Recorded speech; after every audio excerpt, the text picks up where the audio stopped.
Não sou padre nem pastor, apenas estudo a Bíblia com inteligência artificial para sempre te trazer uma visão imparcial. E aí, tudo bem? Vamos seguir aqui hoje com João, capítulo 6 ao 10. E no capítulo 6, Jesus realiza o milagre da multiplicação dos pães e peixes, alimentando uma multidão de mais de 5.000 pessoas, com apenas 5 pães e 2 peixinhos, multiplica, faz aquilo ali render muito. Milagre. Depois, todos comem, se saciam e fala que a Bíblia que ainda sobraram 12 cestos cheios. Um sinal de abundância divina e da suficiência de Cristo. E Jesus aproveita aquele momento para ensinar que o verdadeiro pão não era aquele alimento ali que perece, mas sim o pão da vida, que era ele mesmo. Ele explica que o maná que os pais deles comeram lá no deserto, alimentava o corpo, mas quem se alimenta dele nunca mais terá fome nem sede espiritual. E ali também, ele fala sobre comer a carne dele, sobre beber o sangue dele. E ele não fala ali no sentido canibal, mas sim de ter comunhão total com ele, de se nutrir espiritualmente da sua presença, dele ser a fonte.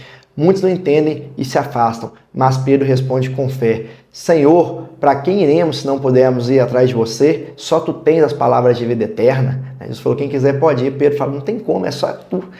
Depois a gente tem capítulo 7, Jesus sobe discretamente em Jerusalém durante a festa dos tabernáculos e no meio da celebração ele começa a ensinar no templo. E o povo ali se admira com tamanha sabedoria. E Jesus vai falar ali sobre não julgar pelas aparências, mas com justiça. E alerta que muitos ainda não compreendiam quem ele é, porque não buscavam fazer a vontade de Deus. Por isso estava ali com a mente fechada, cegos, E no último dia de festa, Jesus se levanta e declara: se alguém tem sede, venha até mim e beba. E ele fala sobre o Espírito Santo, que seria dado depois da sua glorificação, como uma fonte de água viva, fluindo dentro de cada pessoa que cresce. Depois a gente tem capítulo 8, os fariseus trazendo diante de Jesus uma mulher pega em adultério. Eles estavam sempre querendo testá-lo, e eles perguntam ali, e essa mulher aí deve ser apredejada, sim ou não? E Jesus fica ali escrevendo no chão, de boa, e eles insistem, e ele fala assim: beleza, aquele que não tiver nenhum pecado, dá a primeira pedrada. E aí, um por um, todos vão indo embora. E aí ele diz à mulher: tem alguém aqui ainda para te condenar? Ela disse: não. E ele falou: também não te condeno. Vai, não peques mais. Não peques mais. Depois ele diz: eu sou a luz do mundo. Quem não me segue vai viver em trevas. E também diz que a verdade, ela liberta e revela a sua eternidade com a frase: antes de tudo, antes mesmo que Abraão, que vocês consideram seu pai de vocês, existisse, eu sou. Depois a gente tem capítulo 9, ele curando um cego de nascença, mostrando que a cegueira espiritual é pior do que a física. E ele faz lodo com saliva, passa nos olhos do homem e manda que ele lave lá no tanque. E aí o homem volta enxergando e isso gera muita confusão entre os religiosos. E aí perguntavam como ele tem se curado, ele diz: eu era cego e agora eu vejo, só isso que eu sei.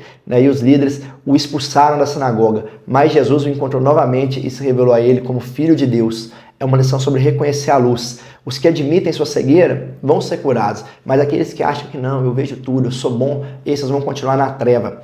Depois a gente tem capítulo 10, Jesus se apresentando como bom pastor.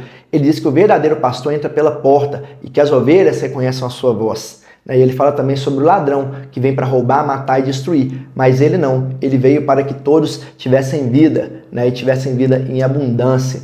Explica ainda que ele daria a vida pelas ovelhas e que ninguém as arrebenta de sua mão. E ainda acrescenta: eu e o Pai somos um. E os líderes religiosos ali ficaram malucos quando ele falava que era Deus, quando ele curava no sábado, tentava apedrejá-lo, tentavam matá-lo, mas ele continuava firme, mostrando que a autoridade dele vinha do próprio Deus. 2 visões para a gente guardar desses capítulos. Número 1, Jesus é o pão da vida, que sacia toda forma espiritual. Ele é o bom pastor que protege e que guia com amor. E 2, a verdadeira fé é reconhecer a voz dele no meio da confusão. Mesmo quando muitos preferem se afastar, mesmo quando o cenário não é favorável, você ainda assim continuar olhando para ele. Essa é a visão de águia. Por fim, vamos orar?